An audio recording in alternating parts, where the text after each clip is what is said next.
Hello and welcome back to the channel.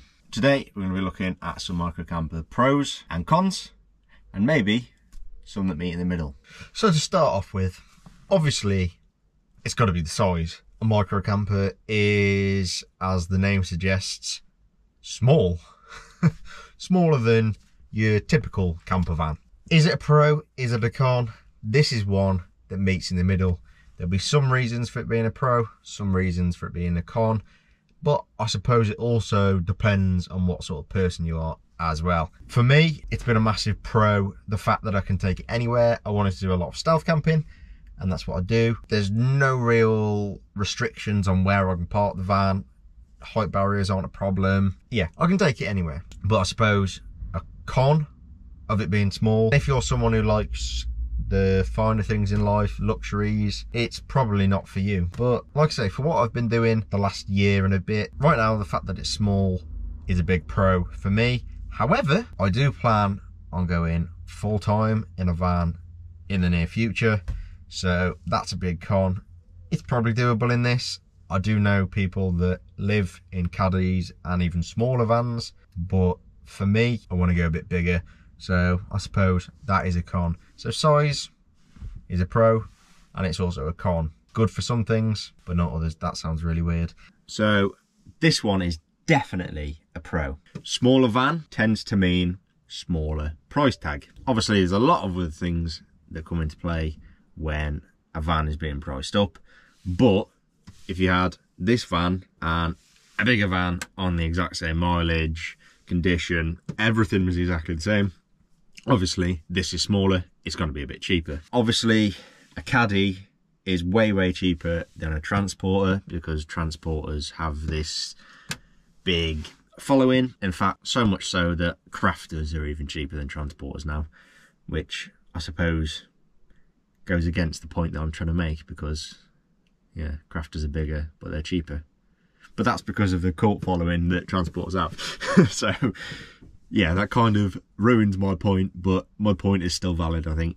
The smaller the van, normally the cheaper it is. So if you're on a budget and you're not too fussed about having a smaller space, definitely micro camper price, that's a big pro. Another point, just quickly going back to the size, there'll be a lot of people out there who want a van, they want a camper van, they want to get out and about, but they don't want to drive something big. So another pro about the size is the fact that if you're not confident driving a big van, and to be honest with you, I wouldn't have been a few years ago, and then in my old job, we got big crafter pickups, and you get used to it after a while, and I actually find it easier driving something bigger now than something small. So yeah, if you're wanting to get out but you don't want a huge vehicle, then they're perfect really. They're cheaper, so if you're not sure that it's something you're going to do for a long time, you're not sure if you're going to like it, just buy yourself a small van. Micro camper, nice and cheap, nice and small, easy to drive, easy to take anywhere you want. There's hardly any restrictions on a micro camper, and try it out. You don't have to have everything, you don't have to put loads of money into it, making it luxury. I used to be someone who, whenever they went away, would take everything in the kitchen sink. If I went on holiday, I'd have to really scale down what I wanted to take with me. I do a bit of carp fishing, and I was the same with that. I'd take loads of stuff that I didn't need. In the end, it actually made my trips away less enjoyable, because I'm worrying about taking stuff that I don't need to take, and then when I'm there I'm not using it, and yeah, it's just stupid. But in this, you really do have to scale down. I found it quite nice, so it's going in the pro section of a minimalist life. I've liked stripping everything back down and just sort of taking the essential things with me. I haven't got a TV in here. I am half tempted to put a projector screen at the back of the van, but I just feel like if I did that, then when I go away on a Friday night or a Saturday night into the mountains, I'd sit in my van watching TV like I would at home. Because I haven't really got space for those sort of distractions, I'm more inclined then to actually go out into my surroundings and enjoy them a bit more. So if I'm parked up somewhere nice, I'll get out of the van and I'll go for a walk and I'll see the area instead of just sitting in my van. If I had a big van, I probably would sit there and I'd spend loads of time cooking a nice meal, and I'd sit down and I'd watch my TV, and I wouldn't enjoy the area that I'm in quite so much. So that is definitely a big pro of having a micro camper. Gets you out and about. It's not too comfortable, if that makes sense, that you live inside it. This is the con side of space and size. not being able to stand up. That is a big con. I mean, you can get micro campers with pop top roofs fitted. However, for the cost of that, you might as well just have a bigger van. And also, if you like a bit of a dance, you can't dance. Well, you could do certain dances in your van, but not a lot. Living in a micro camper is definitely doable, but not ideal. I did 11 days in Scotland in the winter, November. It was cold, it was rainy, and getting changed in here every morning like this, yeah, not ideal. I mean, when I go over to Europe, it's hopefully going to be a bit warmer, so I can put my boxers on in the van and I can jump outside and put the rest of my clothes on, you know, in the sweltering heat that there's going to be in December in Spain. I suppose a subcategory of size is the space that you've got to do things, and you have to sort of compromise as well. I wanted a big kitchen unit, I wanted double hob and a big sink, and then plenty of worktop to eat from and put stuff on, and yeah. So to get that big worktop and kitchen, I had to have a smaller bed. And then you go the other way, you can have a bigger bed but a smaller worktop. So micro campers are definitely limiting. If I had a bigger van, I could have a big bed and a big kitchen and a bigger fridge and a bigger cupboard, bigger wardrobe. So another big pro about having a micro camper as opposed to a larger camper van is costs when you're out and about. Obviously it depends on engine size and weight and other things like that. On paper you'll be getting better miles per gallon, using less fuel, saving money.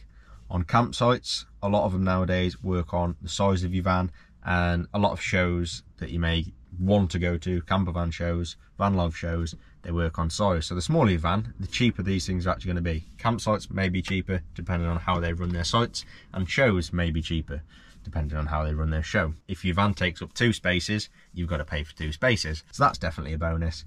You save some money, you can enjoy your adventures for a little bit cheaper. So they're also more cost effective in that way. Another pro is that if you're converting your own van, you won't need as many resources. This carpet, all the plywood for my panels and the wood for my cupboards and units were fairly cheap. When I come to converting a bigger van, the conversion cost is going to be almost double. Now obviously you've still only got 1 fridge, 1 toilet, 1 cooker, 1 sink, but it's the little things that add up. So I'm going to need more lights, I'm going to need more wiring, more carpet, more plywood. Everything else other than actual items is going to be almost doubled for the size of the van that I'm going. So a bigger van will cost a lot more to convert. The only thing to be careful of now, however, micro campers in the last couple of years seem to be becoming a lot more popular.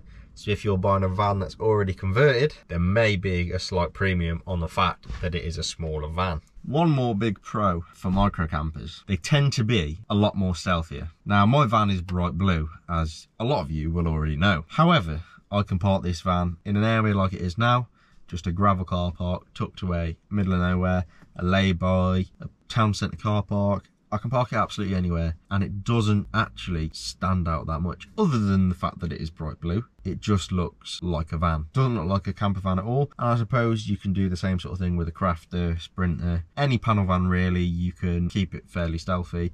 Obviously when you're buying coach builds or actual camper vans, it's quite obvious what they are. And this point kind of reiterates a couple of the points that I've already gone over and just brings it all into one. If you're looking at getting your first van, a micro camper is perfect in my opinion. Like I say, as long as you're okay with scaling down a little, not taking everything in the kitchen sink. I have actually got a kitchen sink, but you know what I mean. And you're okay with living in a small space, even if only for a couple of nights, then a micro camper is definitely the way to go. So if you're looking for a van and you're not quite sure what sort of size to go, hopefully this has opened your eyes a little bit to what a micro camper can offer and the good and the bad sides of owning one. If you think I've missed any points or have any questions about micro campers, drop a comment down below and I'll get back to you straight away. On this channel I do a lot of van tours, so you'll see a few other vans. There's some more of them coming soon, different size vans, so that might be another good video for you guys to watch if you're not sure on what sort of van you want. I do a lot of trips away in this van, and like I say,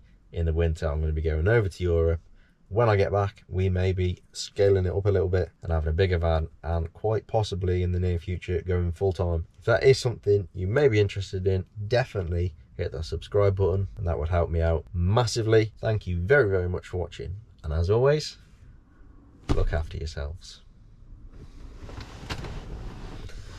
Oh, I could sit here all day.